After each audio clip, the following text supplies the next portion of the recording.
Hi, hi. Okay, let's recap where we are. So we were looking for a formula that takes in the entries of a matrix and decides whether or not the matrix is non-singular.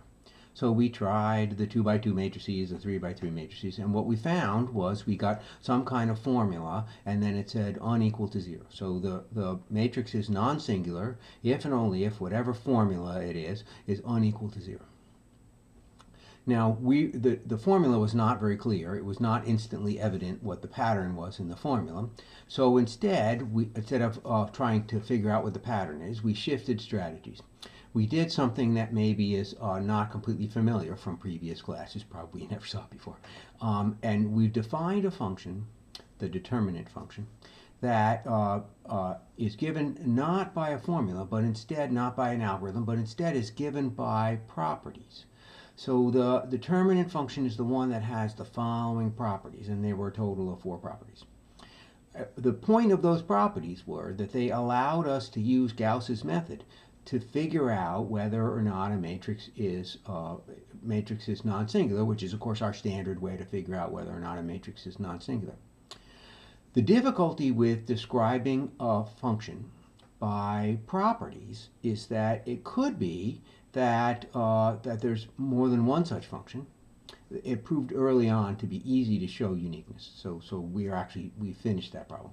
But it also could be that there's no such function, and you'll remember an example where I said I'm looking for a function that returns 0 on multiples of 5 and returns 1 on multiples of 2, and a person might say, well, what happens if you input a 10, and then you're in trouble. So you have to establish that there is at least one version of the function. That's the existence problem, and that's the one we're dealing with now.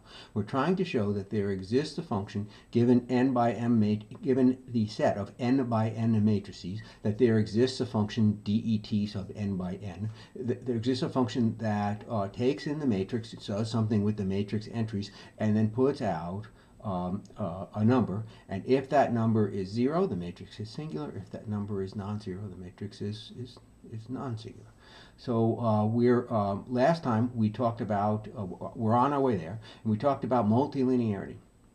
Multilinearity is a property of determinant functions. It comes straight from the definition, and we are going to use it. Last time we used it to expand the matrix. We are going to use it to come up with basically a formula. A formula that computes the function computed by any function with those properties. So I didn't really say that very well. So given the 4 properties, this function computes the value of the determinant. So since there's a function that computes it, we'll figure it must be that the determinant, since there's a formula that computes it, it must be that the determinant function exists. Okay, so long story. The short version is that we are worried here about multilinearity. So the check-in is just reminding ourselves about multilinearity. So here we go.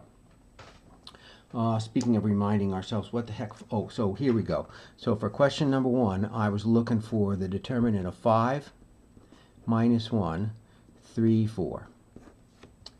And of course we have a formula to compute 2 by 2 determinants. So let me go through that. So you multiply the corners, right? So 5 times 4 minus 1 times 3, and so that's 20 plus 3, so 23. Even I can do that, 23. Question 2 said use multilinearity to expand the given matrix. So that's the new idea. 5 minus 1, 3, 4, and remember the vertical bars mean determinant. We haven't paid too much attention to the size of the number here, 23. We'll do that in the next section, but we've noticed here that because 23 is not 0, we have non-singular. So the vertical bars mean something like how big is this matrix, and 23 is big enough, meaning not 0, to be non-singular. Okay, so let's look at the multilinear expansion, the expansion using the property of multilinearity. So the idea is you think of the first row, 5 minus 1, that's a 2 wide row vector, and you say to yourself that's 5, 0 plus 0 minus 1. And so we're allowed to break along that plus sign, and we get the determinant 5, 0, 3, 4, plus the determinant 0, minus 1, 3, 4. Okay, so multilinearity allows us to break along a plus sign, and we're choosing to break along a plus sign that's going to generate a lot of zeros. You can do the same thing on the second row, so you end up with 5, 0, 3, 0, 5, 0, 0, 4, and then 0, minus 1, 3, 0, and 0, minus 1, 0, 4. Okay, so a person could say, very sensible of a person to say, look, you had a problem, wasn't a very complicated problem, and now you made it into 4 problems. How's that progress? And the answer goes, at least part of the answer goes something like this. 5, 0, 3, 0, those two are multiples of each other. That is to say, there is a linear dependence between those two rows. So, boom, boom, that's 0. That's a singular matrix. We know that singular matrices, any function that we're giving the name det will, when presented with a singular matrix, produce a 0. Likewise here. Oh, so it's at least not exploding in size, getting bigger but not exploding in size. Okay, so what about the others? Let's see. So I'm going to write this. We saw last time that the right thing to do is to write 5 times 4 times the determinant of 1, 0, 0, 1. And we saw in the video last time that we want to think about the determinant of that fella. And then likewise over here, I'll get minus 1, 3 times the determinant of 0, 1, 1, 0. Oh, and there's the plus 0. I didn't get it all in the same line. All right. Okay, so so what the heck is happening here? Well, this is identity matrix. Identity matrix has a determinant of 1, so this is 20. Let's see, that's a minus 3, of course. What's going on here? Well, this isn't an identity matrix. In fact, it's a permutation matrix, you might remember from a previous section. But in particular, you can make it an identity matrix if you do one row swap. Swap the two rows that are there, one row swap, and it'll turn it into an identity matrix. So that means that the determinant of this is minus 1, because every row swap changes the sign, the SIGN of the determinant of the matrix. So one row swap would change the sign. So we're looking at plus minus 1 times 3 times minus 1. And obviously I get the same answer. Okay, so the lesson from multilinearity is that it allows us to break a job up into many, many small jobs, a lot of which turn out to instantly have an answer of zeros. The ones that don't have an answer of 0, what you do is you factor out the numbers from the original matrix, the 5 and the 4, the minus 1 and the 3. Factor out the numbers from the original matrix, and what's left is a matrix that has 1, 1 in each row, and also 1, 1 in each column, a single 1 in each row, and a single 1 in each column.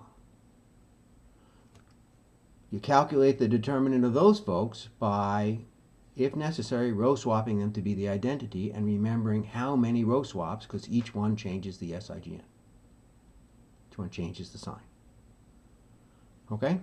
Okay, so multilinearity proves to be a way to turn a big job into a lot of, but still smaller jobs. And each of the smaller jobs prove to be routinely easy.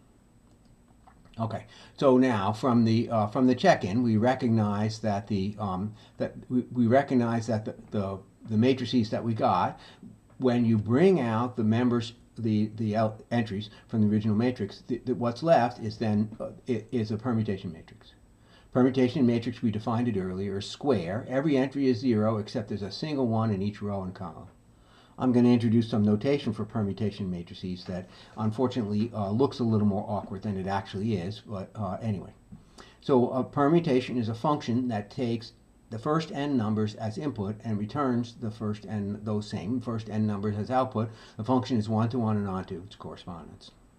So the basic idea here, let's look at phi2. I'm going to use phi for permutations because phi is kind of like a p. So let's look at phi2 for permutations. 1 maps to 2, 2 maps to 1. I basically shuffle the numbers 1 and 2, And I'm usually not going to use this function notation. I'm usually going to use this notation instead to say that phi2 shuffles the numbers 1 and 2. It takes a 1, 2 and it turns it into a 2, 1. So the 2, 1 is like you shuffled cards. That's the shuffle.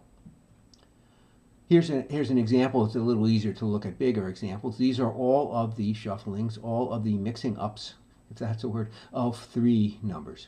So you can take 1, 2, 3 and shuffle them into 1, 2, 3 or shuffle them into 1, 3, 2. That's all the ones that begin with a 1. Here's phi 3 and phi 4 are all the ones that begin with a 2. 2, 1, 3, 2, 3, 1. Phi 5 and phi 6 are all the ones that begin with a 3. 3, 1, 2, 3, 2, 1. So just to pick on one here, let's look at phi 4. So the idea is that this notation is that phi 4 is a function. 1 maps to 2, 2 maps to 3, 3 maps to 1, and we're going to choose this particular format because it will prove to be convenient. One more bit of notation. I'm sorry, there's a lot of notation here. I apologize. One more bit, though, is that if you have a row vector that's all zeros except for a single one, I'm going to, in entry j, I'm going to denote that with an iota j. So that, for example, the 4 wide row vector iota 2 has the 1 is in position 2. And now, if our notation for permutation matrices is if you give me a permutation, some kind of shuffling of the numbers 1 to n, then the rows of the matrix are iota sub phi of 1, etc., through iota sub phi of n. And if that's too much notation for you, this example, I think, makes the whole thing clear. If you give me a permutation, a shuffling of the numbers 1 to 4, 2, 4, 3, 1. I don't know, I just made up a shuffling of the numbers 4. The first row is going to have its 1 in position 2. The second row is going to have its 1 in position 4. The third row has its 1 in position 3. And the fourth row has its 1 in position 1. And a somewhat shorter way to say that is that this is iota 2, this is iota 4, this is iota 3, and this is iota 1. So it's really the defining is more complicated than the actual doing. Sometimes that happens. All right. So you'll remember from the very beginning of this video that we are looking for a formula. Our goal is to find a formula that computes the function defined by the 4 properties. If we have a formula to compute the function defined by the 4 properties, why then that function must exist. So this looks an awful lot like a function. Here we go. It says the determinant of an n by n matrix is, and then there's a bunch of multiplies and pluses, the kind of stuff. Looks a lot like a function. This is just the check-in. You'll remember that the check-in we used multilinearity to expand it to be a sum of a lot of smaller, easier determinants. Many of them dropped out, became 0. The ones that didn't drop out had the property that they had a single entry from the original matrix in each row and a single entry from the original matrix in each column. Okay, well, I factored them out. Remember the 5 and the 4 I factored out, and the -1 and the 3 I factored out from the check-in? Well, that's what I did here. I factored out those numbers, factored out those numbers, factored out those numbers, and what's left is a permutation matrix, determinant of a permutation matrix for the first permutation, determinant of the second permutation matrix for the second permutation, etc., etc., etc. So this looks an awful lot like a formula. There are things multiplied together and then added up kind of stuff. Let me write it down here in the somewhat more compact notation, the summation notation. It says on the left the determinant of t. I'm using t because this is a square matrix, so you can see it as a map from, for example, Rn to Rn. So it's a transformation. This is the sum over all possible permutations. Remember, for example, there were 6 3 permutations, and there were 2 permutations, for example, of terms of the form. So what does each term look like? Well, you fix the phi sub. This is phi sub 1 in each case. This is phi sub 2 in each case, all the way down to phi sub k in each case. So you fix the phi sub. That's what I did. I fixed a phi. And then it goes t1, phi of 1, t2, phi of 2, t3, phi of 3, etc., all the way out to tn, phi of n, multiplied by the determinant of the associated permutation matrix. Okay, so this is basically, essentially, a formula.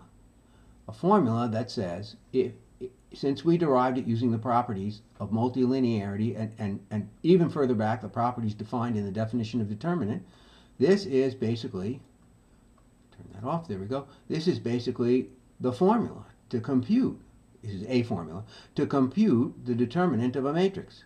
Now, we won't actually compute things this way. It turns out that this particular formula is very slow, but it's useful for the theory. Very often convenient for the theory. Okay? So just to illustrate. So you recall that there are two permutations. The identity one, and the one that interchanges 1 and 2. So those are the associated permutation matrices. And if I want to take an arbitrary 2 by 2 matrix, remember on the check-in I had, what, 5, -1, 3, 4. So I factor out the entries of the original matrix. In this case it's 1, 1, and 2, 2, so in the places where those 1s are. I factor out the entries of the original matrix. In this case it's the corners where the 1s are here. And then I compute the determinant of the permutation matrix. That has a determinant of 1, that has a determinant of -1.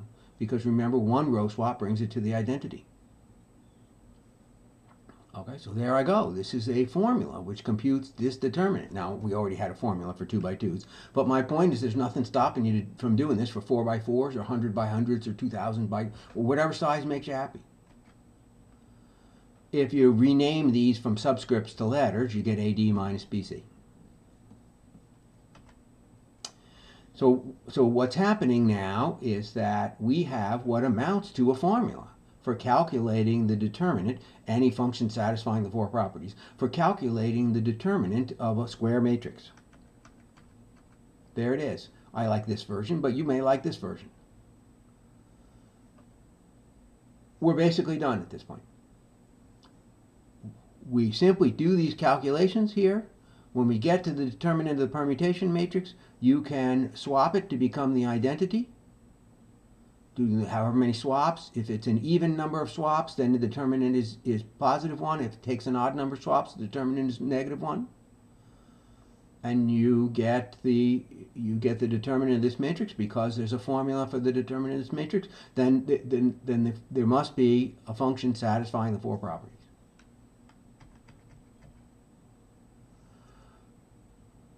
Okay? Not quite.